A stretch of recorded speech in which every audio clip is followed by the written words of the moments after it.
但是在使用空调的过程中，有些人会在房间里面放一盆水，这样真的有必要吗？今天我就来给大家聊一聊，快来长知识吧！夏天天气炎热，空气干燥，相信待在空调房里面是大家的首选，带来一丝丝清凉。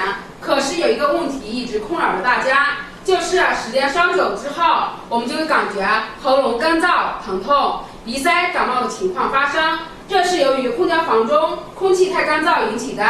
干燥的空气会刺激我们的鼻子，所以在空调房内放盆水是非常有必要的。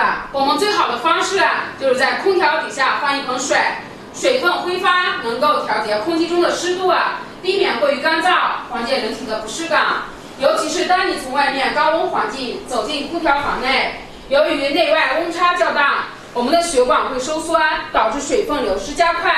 这样放上一盆水，能缓解皮肤干燥，使人更舒适。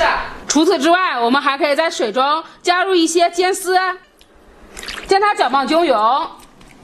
因为生姜里面含有姜酮的成分，可以起到杀菌消毒的作用。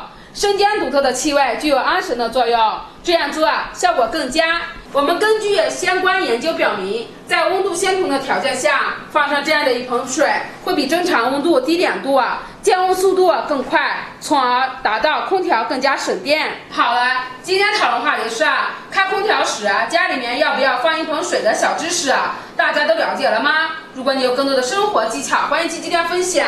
我们下期见。